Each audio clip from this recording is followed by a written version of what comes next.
नमस्कार दोस्तों, the Gurukul सिंगठिया YouTube channel में आपका स्वागत है। मैं आज आपके सामने एक बेहद ही महत्वपूर्ण टॉपिक लेकर के आया हूं, जिसका नाम है आदर्श गैस, आइडियल गैस। दोस्तों, ये टॉपिक बहुत ही कंफ्यूजिंग है। बहुत मेहनत करने के बाद भी इस टॉपिक से आने वाले प्रश्न छूट ही जाते हैं। मैं आपको वादा करता हूं कि अगर अंत तक आप बने रहेंगे तो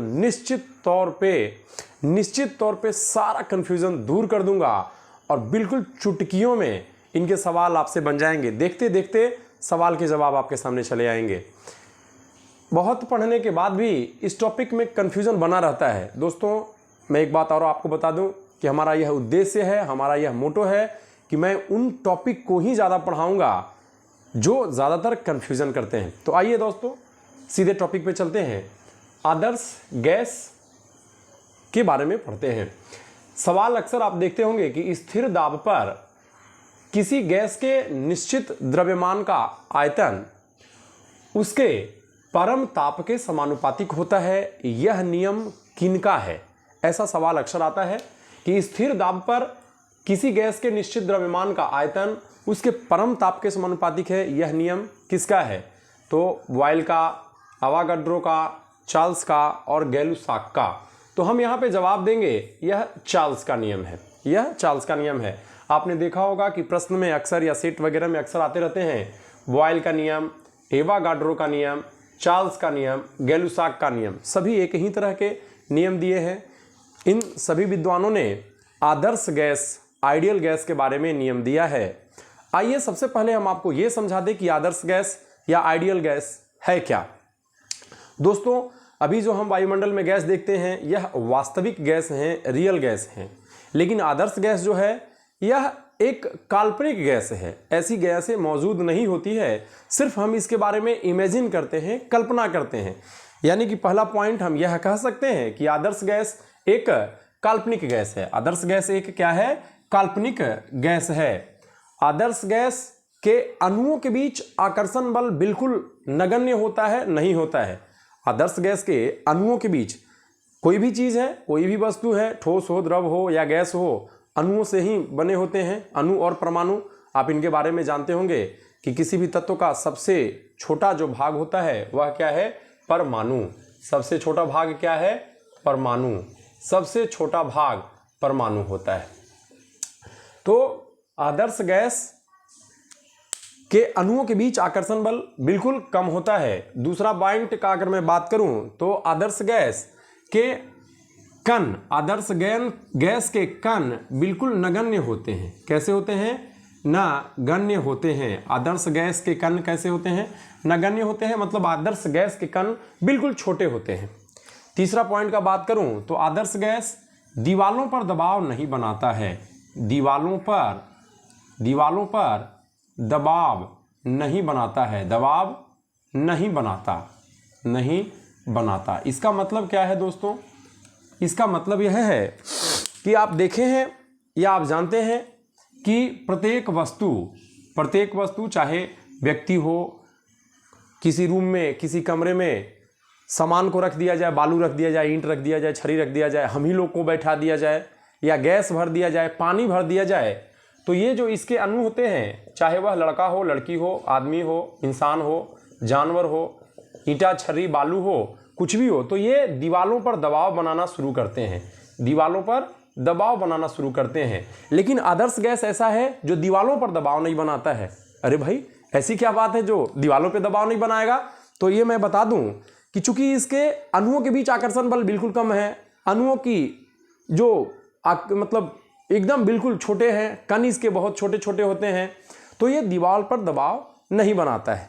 लेकिन दीवार पर आखिर दबाव कब नहीं बनाएगा? प्रश्न ये पूछता है कि कोई भी वास्तविक गैस आदर्श गैस की भांति कम कार्य कब करता है। यानी कि गैस आदर्श गैस की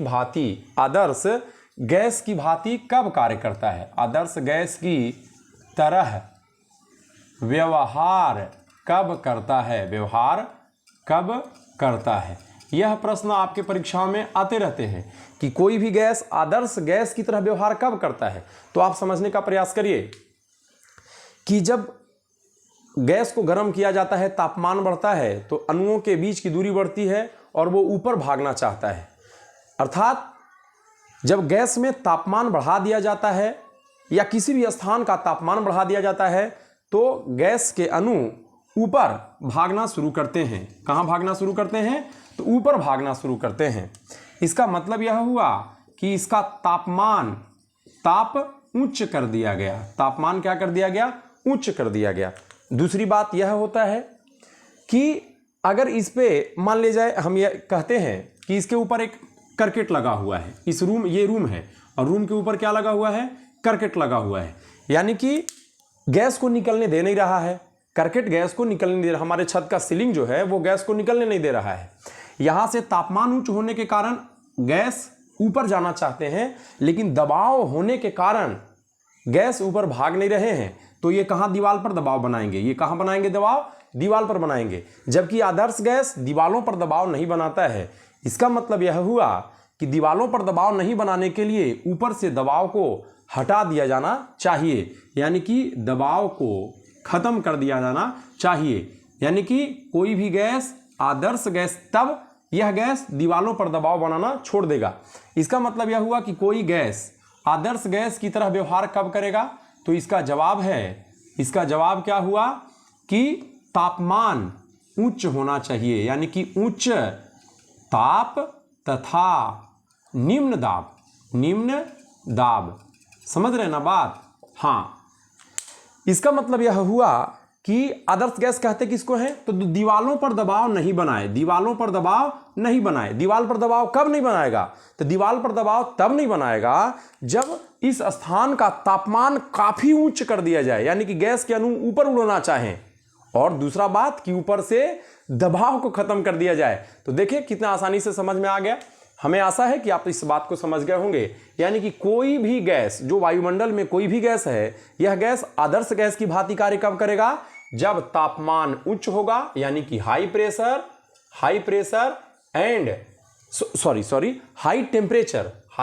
टेम्परेचर, यानी कि तापमान काफी उच्च हो तथा लो प्रेशर। यह सवाल आते रहता है परीक्षाओं में, बहुत बार पूछा हुआ है कि कोई भी गैस आदर्श गैस की तरह व्यवहार कब करेगा?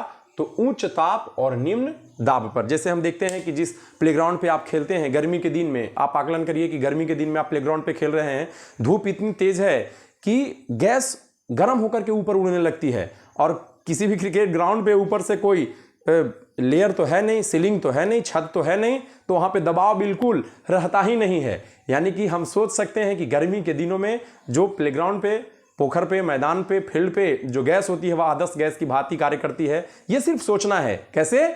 तो वहां पे टेम्परेचर, तापमान बहुत ऊंच होता है और दबाव बिल्कुल नहीं होता है। यानी कि हाई प्रेशर और लो टेम्परेचर, सॉरी फिर से गलती हो गया, high temperature and low pressure पे कोई भी सामान्य गैस आदर्श गैस की भांति कार्य करेगा। तो आदर्श गैस क्या है समझ गए होंगे कि आदर्श गैस एक काल्पनिक गैस है। इसके अणुओं के बीच आकर्षण बल बिल्कुल नगण्य होता है। इसके अणुओं के माने इसके कण बहुत छोटे छोटे होते हैं। यह गैस दीवालों पर दबाव नहीं बनाता है। कोई भी सामान्य गैस आदर्श गैस की भांति कार्य कब करेगा? जब तापमान अति उच्च हो और दबाव बिल्कुल लो हो, उच्च ताप और निम्न दाब हो, तब उसे आदर्श गैस कहते हैं। ये हो गया दोस्तों।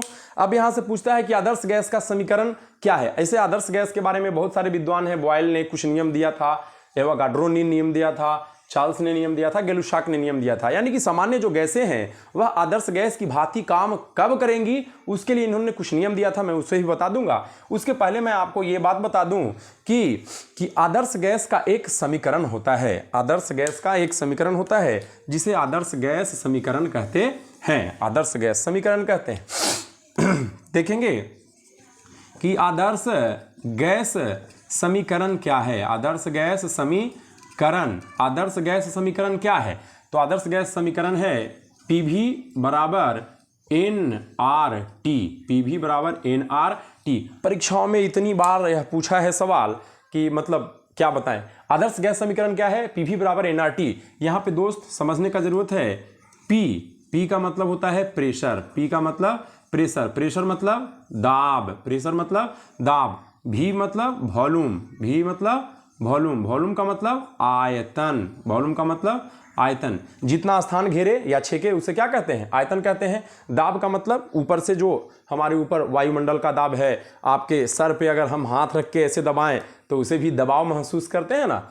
ऐसे पूछता है कि दबाव अधिक महसूस कब करते हैं, जब हम सोए रहेंगे तब कि खड़ा रहेंगे तब।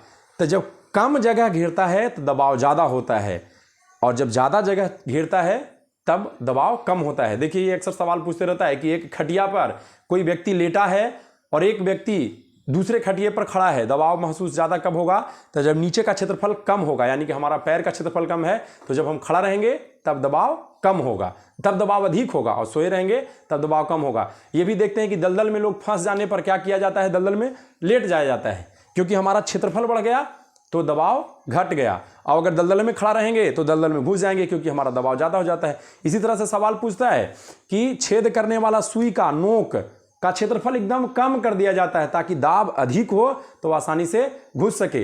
अगर हम लकड़ी से डंटा से घुसाएंगे तो छेद नहीं होगा, लेकिन सुई से घुसाएंगे तो छेद हो जाएगा। क्यों?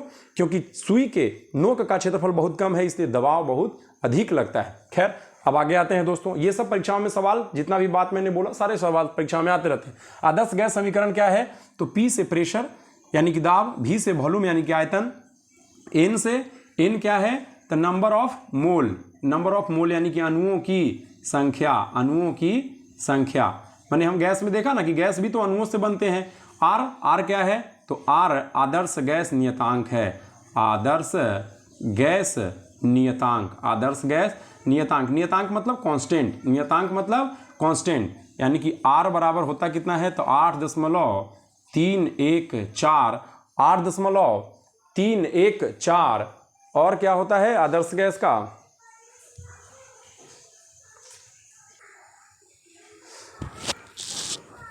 हाँ दोस्तों, तो हाँ क्या बता रहे थे, टी बराबर होता है टेम्परेचर, टी मतलब टेम्परेचर, टेम्परेचर का मतलब ताप, टेम्परेचर। अच्छा, आर होता है आर बराबर होता है आदर्श गैस नियतांक, यानी कि 8.314 जूल प्रति किलो प्रति मोल, जूल प्रति किलो प्रति मोल।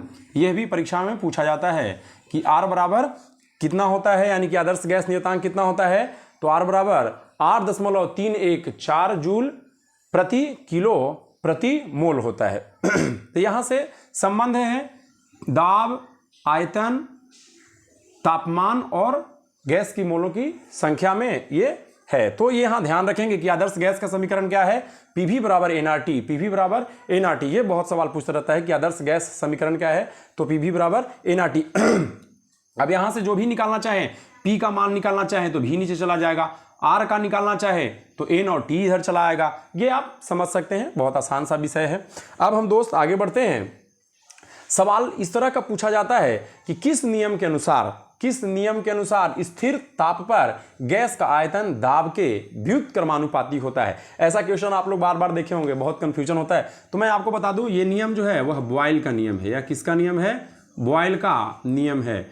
इन सभी विद्वानों ने आदर्श गैस संबंधी कुछ नियम दिए थे, उनके बारे में हम चर्चा कर दें। ये आदर्श गैस का बॉयल नियम है। आदर्श गैस का बॉयल नियम,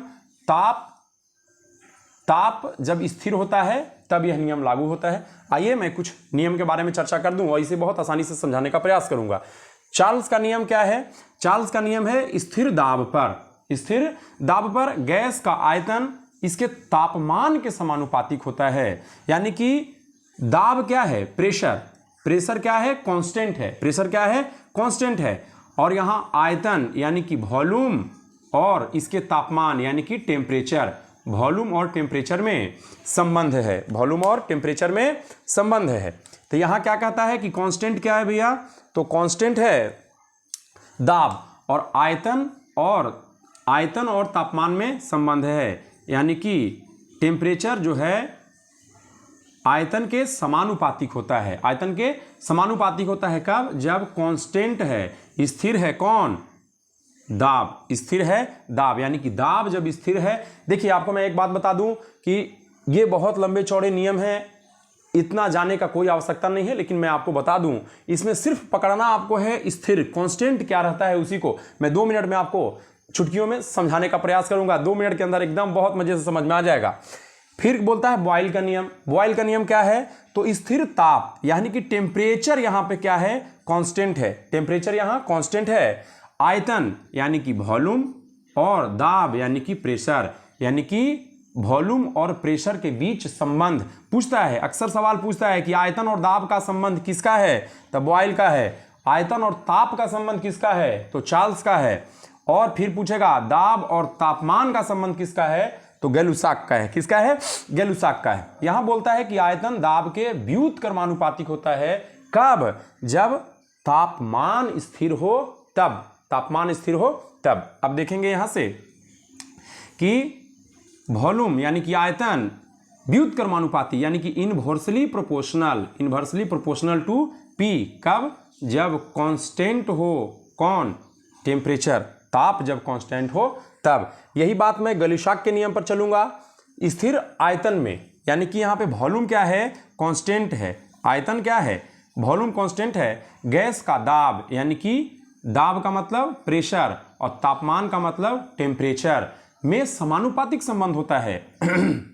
यानी कि टेम्परेचर इसके प्रेशर के समानुपातिक है। कब? जब कांस्टेंट है वॉल्यूम तब। कांस्टेंट है वॉल्यूम तब। अब देखिए ये हुआ नियम, लंबे चौड़े नियम है, इनमें जाने का बहुत ज़्यादा आवश्यकता नहीं है। आइए मैं आपको एकदम आसान सरल शब्दों में जो अभी तक 10 मिनट में हम लोगों ने पढ़ा उसे केवल 1-2 मिनट में हम आपको समझा दें, हल कर दें तुरंत। देखिए कैसे। आइए यहां से आप इसे स्क्रीनशॉट ले सकते हैं। मैं इसके बाद इरेज करता हूं। 1 मिनट। आइए मैं इसे मिटा दूं और अब आपको समझाता हूं।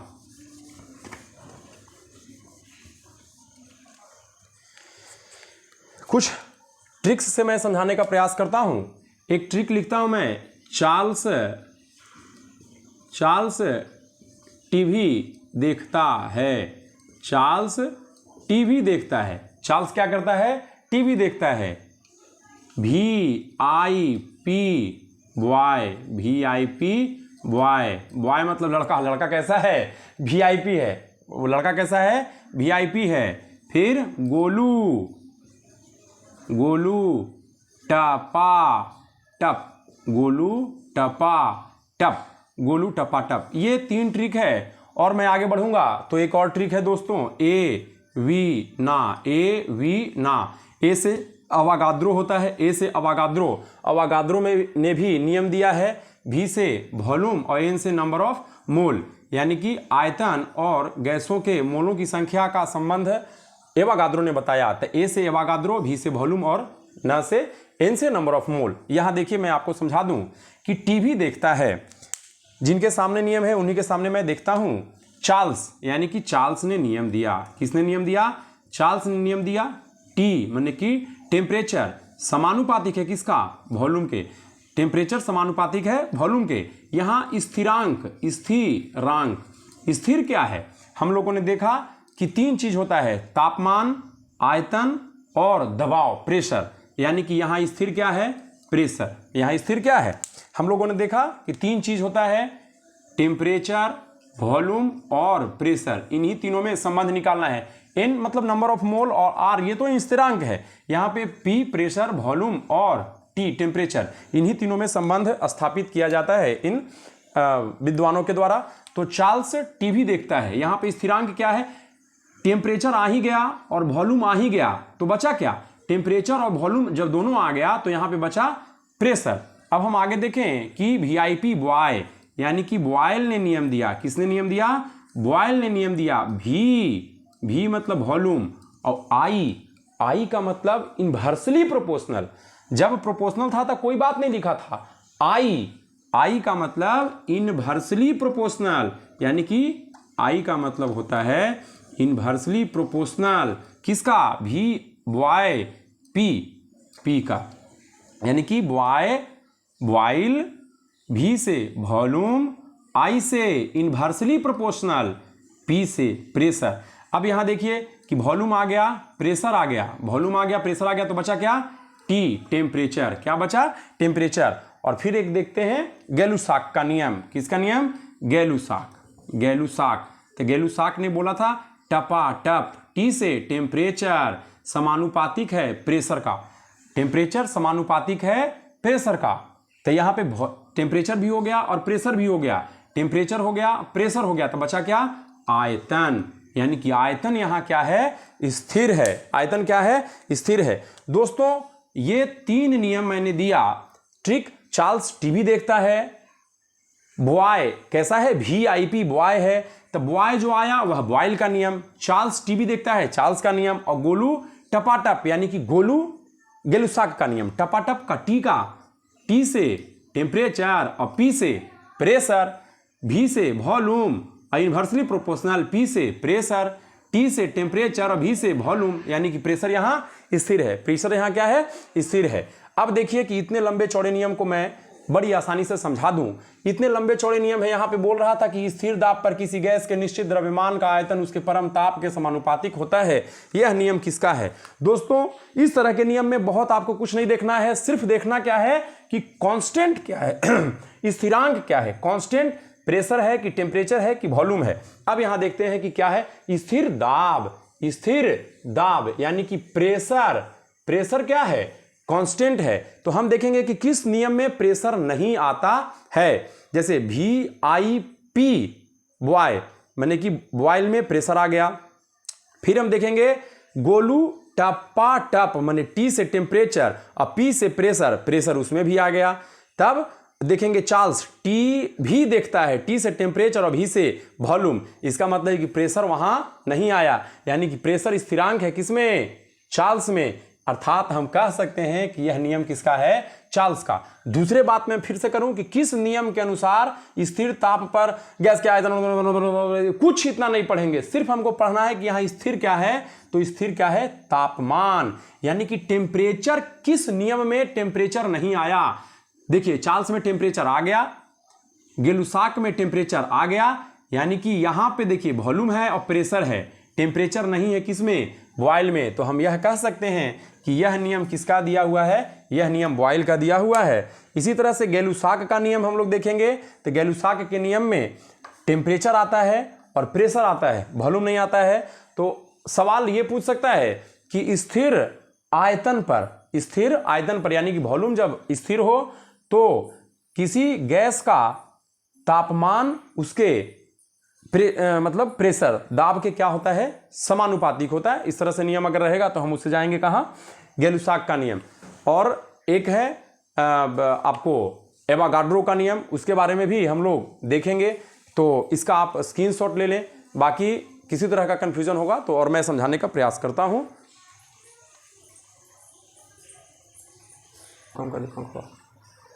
तो देखते हैं कि एवोगाड्रो का नियम क्या है। एवोगाड्रो का नियम भी है स्थिर ताप और दाब, यानी कि जब टेम्परेचर और प्रेशर कांस्टेंट हो तब समान आयतन के कोई भी गैस, समान आयतन का मतलब ये होता है कि मान लीजिए एक ये बर्तन लेते हैं और इसमें किसी भी वॉल्यूम मान लीजिए V1 हो, अब इसका भी वॉल्यूम कितना हो? V1 हो, क्योंकि बोलता है कि दोनों का आयतन समान हो। समान आयतन के कोई भी गैस में अणुओं का संख्या कब? जब इसका कांस्टेंट क्या हो? तो ताप, टेम्परेचर और प्रेशर, यानी कि इसमें ऊर्जा इसका नहीं बढ़ाया जाए, यानी कि इसका हीट यानी कि तापमान नहीं दिया जाए, और ऊपर से जो प्रेशर है वह भी स्थिर रखा जाए। तो अगर दोनों का वॉल्यूम बराबर है तो इसमें जितने अणु हैं, अणु मान लीजिए कि इसमें A है या N है, इसमें अणु अगर N है तो इसमें भी अणु कितने होंगे? N होंगे। इसका मतलब यह है कि तापमान और दबाव कांस्टेंट हो, ताप यानी कि T और दाब यानी कि P। तो इसके लिए हम एक ट्रिक बनाते हैं, क्योंकि हम बताए हैं कि सिर्फ हमको कांस्टेंट को देखना है। A से एवोगाड्रो और V और ना, AV ना, AV ना, ये एक ट्रिक हो गया। AV ना, A से हो गया एवोगाड्रो का नियम, A से हो गया एवोगाड्रो का नियम, V से वॉल्यूम और N से नंबर ऑफ मोल। तो यहाँ पे V है, इसका मतलब कि टेम्परेचर नहीं है और प्रेशर नहीं है, ये दोनों क्या है? कांस्टेंट। तो हम बताए हैं कि जो कांस्टेंट है उसी को देखना है, यानी कि बोलेगा कि जब तापमान और दाब स्थिर हो तब तो ए वी ना माने कि वॉल्यूम जो है यह नंबर ऑफ मोल के बराबर होगा। उसी तरह से ये आदर्श गैस के नियम हो गए। गैस संबंधी कुछ और नियम दिए गए हैं, जैसे ग्राहम बेल का विसरण नियम। सबसे ज्यादा परीक्षाओं में डायरेक्ट इसी तरह से पूछता है कि गैस का विसरण नियम किसने दिया, तो गैस का विसरण दिया ग्राहम बेल ने। मैं उसे एक ही लाइन में बताया, आपको भी याद करने का यह सूक्ष्म तरीका, साधारण तरीका है कि डायरेक्ट आप याद करें ग्राहम बेल का विसरण नियम, ग्राहम बेल का विसरण नियम, यानी कि विसरण का नियम, यानी कि गैस के निकलने का नियम, हटने का नियम किसने दिया, तो ग्राहम ने दिया था। क्या कहा कि निश्चित ताप और दाब, यानी कि ताप और दबाव समान हो तब किन्हीं गैसों की विसरण, यानी कि दो गैस, यहां भी है, एक गैस ये है और एक गैस ये है, दोनों में ताप और दाब यानी कि टेम्परेचर और प्रेशर दोनों में क्या है, समान है, तब इसके गैस का विसरण का दर और इसके गैस के विसरण का दर जो है इनके घनत्व के वर्ग के व्युत्क्रमानुपातिक होता है। यानी कि यह भी नियम पूछता है R अगर हम ले लें कि विसरण का दर R है और M गैस का अनुभार है, तो हम कह सकते हैं कि R1 बटा R2 बराबर रूट अंडर M1 बटा M2। ये परीक्षाओं में आते रहता है कि यह फॉर्मूला किसने दिया, यह किससे नियम से संबंधित है, तो ग्राहम बेल के विसरण नियम से। यानी कि विसरण का दर जो है उनके आपको गैस के अणुओं के भार के व्युत्क्रमानुपातिक यानी कि वर्ग के व्युत्क्रमानुपातिक होता है। इसी तरह से एक डाल्टन का आंशिक दाब का नियम, यह बहुत महत्वपूर्ण है, परीक्षा में बहुत बार आ चुका है कि डाल्टन का आंशिक दाब का नियम किसने दिया, तो डाल्टन ने। हम एक ही लाइन में याद करेंगे कि डाल्टन का आंशिक दाब का नियम। यह नियम क्या कहता है, परस्पर क्रिया ना करने वाले गैस, परस्पर क्रिया ना करने वाले गैस, यहां समझने वाली बात है कि मान लीजिए एक यह बर्तन है और इसमें ऐसा गैस नहीं हो जो क्रिया कर ले, जैसे मान लीजिए इसमें हाइड्रोजन है और ऑक्सीजन भर दें, तो हाइड्रोजन और ऑक्सीजन परस्पर क्रिया कर करके और जल बना लेता है, तो ऐसे गैस नहीं रखना है इसमें। वैसा गैस जो परस्पर क्रिया ना करे का कुल दाब यानी कि इसका प्रेशर, मान लीजिए एक बर्तन है, ए बर्तन ये है, इसका प्रेशर कितना माना, इसमें कुछ गैस हैं, ऐसे ऐसे ऐसे बहुत सारे गैस हैं। हालांकि एक दोस्त एक बात बता दूं कि अवागाद्रो में एक होता है अवागाद्रो संख्या, पूछता है कि अवागाड्रो संख्या कितना होता है, तो अवागाड्रो संख्या होता है 6.022 गुना 10 के पावर 23 अणु। ये महत्वपूर्ण है, अवागाड्रो संख्या का मान पूछता है, तो ये हो गया। पूछता है कि परस्पर क्रिया न, ये हाँ डाल्टन का आंशिक दाब का नियम, तो मान लीजिए इस बर्तन का कुल दाब यानी कि परस्पर क्रिया नहीं करने वाले कुछ गैस हैं और इसका दाब है Pa, और दूसरा बर्तन लें इसका बी बर्तन, तो इसमें जो प्रेशर है वह है Pb, और एक बर्तन ये लें जिसका प्रेशर है Pc, ये बर्तन नंबर 3। बोलता है कि परस्पर क्रिया ना करने वाले गैस का कुल दाब उन गैसों के आंशिक दाब के योग के बराबर होता है। एक बर्तन यह हम लें, एक बर्तन यह लें, और यह इसमें A plus B plus C तीनों गैस को इसी में उड़ेल दें, तीनों गैस को इसी में उड़ेल दें, तो पूछता है कि इसका जो दाब है वह कितना होगा। तो यही बोलता है, डाल्टन ने बताया था कि जब गैसें परस्पर क्रिया नहीं करती है तब इनका दबाव और इनका दबाव तीनों को अगर किसी दूसरे बर्तन में रख दिया जाए तो इसका कुल दाब जो होता है, कुल दाब वह कितना होता है, तो इसके दाब के बराबर प्लस इसके दाब के बराबर, यानी कि टोटल P बराबर Pa plus Pb plus Pc। ये हो गया किसका, आंशिक दाब का नियम किसने दिया, डाल्टन ने। कुछ और ऐसे ऐसे महत्वपूर्ण बिंदु हैं। बोलता है कि ताप के किस बिंदु पर गैस का आयतन शून्य हो जाता है, यानी कि कितना तापमान होने पर गैस का आयतन एकदम शून्य हो जाएगा, तो उसे कहते हैं निरपेक्ष तापमान। निरपेक्ष तापमान 0 केल्विन के बराबर होता है। फिर एक पूछता है कि क्रांतिक तापमान क्या है, क्रांतिक तापमान क्या है, तो क्रांतिक तापमान एक ऐसा तापमान है जिसके ऊपर यदि ताप को बढ़ाया जाए तो उस पदार्थ का वाष्प को कभी भी तरलीकृत नहीं किया जा सकता। तरलीकृत करने का मतलब कि गैस से उसे लिक्विड में बदला जा सके। जैसे आप जानते हैं कि पेट्रोलियम खदान के ऊपरी भाग में पाए जाने वाले गैस को आप कहते हैं प्राकृतिक गैस कहते हैं, नेचुरल गैस प्राकृतिक गैस कहते हैं। प्राकृतिक गैस का मुख्य घटक मीथेन होता है। तो जब उसमें से हम नेचुरल गैस निकालते हैं तो वह गैस रहता है, उसको जब हम कंप्रेस्ड करते हैं, एकदम दबाव को अधिक जब बढ़ाते हैं, तो वह गैस क्या होता है, लिक्विड में चेंज हो जाता है और उसे हम गैस सिलेंडरों में भर देते हैं, जिसे आप देखते हैं कि compressed natural gas CNG, natural gas जो प्राकृतिक खदानों से निकला, यानी कि पेट्रोलियम पदार्थ किस प्रकार के चट्टानों में पाए जाते हैं? आप जानते हैं कि पेट्रोलियम पदार्थ आपको अवसादी चट्टान में पाए जाते हैं। अवसादी चट्टान में जो समुद्र के किनारे पाए जाते हैं, तो अवसादी चट्टान में पेट्रोलियम पदार्थ पाए जाते हैं। उसके नीचे जैसे बम्बे हाई है, वहाँ पे पाया जाता है, दामोदर घाटी के किनारे पाया जाता है। तो उसके नीचे जो पेट्रोलियम पदार्थ है, उसके ऊपरी भाग में पाया जाता है नेचुरल गैस, प्राकृतिक गैस। प्राकृतिक गैस का मुख्य घटक क्या होता है? मीथेन। प्राकृतिक गैस, नेचुरल गैस का मुख्य घटक क्या होता है? Methane, CH4। अब जब इस गैस को निकाला जाता है और इसको कंप्रेस्ड किया जाता है, कंप्रेस्ड, तब उसको कहते हैं कंप्रेस्ड नेचुरल गैस, CNG। आपने देखा है कि ऑटो में, वाहनों में आजकल CNG का प्रयोग हो रहा है। तो CNG कैसे हो गया? वही प्राकृतिक पेट्रोलियम खदानों से निकाल के गैस को कंप्रेस्ड किया गया। कंप्रेस्ड करने के बाद यह तरलीकृत हो जाता है। जब यही तापमान कह रहा है कि क्रांतिक तापमान क्या है, कि वह तापमान जिसके ऊपर कितना भी दबाव लगाया क्यों न जाए, वह तरलीकृत नहीं होगा। इसी प्रकार के हम अपने घरों में देखते हैं कि जो सिलेंडर गैस है ब्यूटेन, जिसका ब्यूटेन और प्रोपेन उसका मुख्य घटक है। ब्यूटेन और प्रोपेन जो घर में हम लोग यूज करते हैं, तो उसे क्या कहते हैं? ब्यूटेन और प्रोपेन, बाप। तो इसे भी क्या करते हैं? यह गैस रहता है, इसको इतना प्रेशर दिया जाता है कि वह तरल में बन जाता है। घर में जो गैस सिलेंडर होता है, जिसे रसोई गैस का सिलेंडर कहते हैं, इसका वजन 14.2 kg होता है, 14.2 kg। उसका मुख्य घटक ब्यूटेन और प्रोपेन, बाप होता है। तो इस प्रकार हम देखें आदर्श गैस संबंधी नियम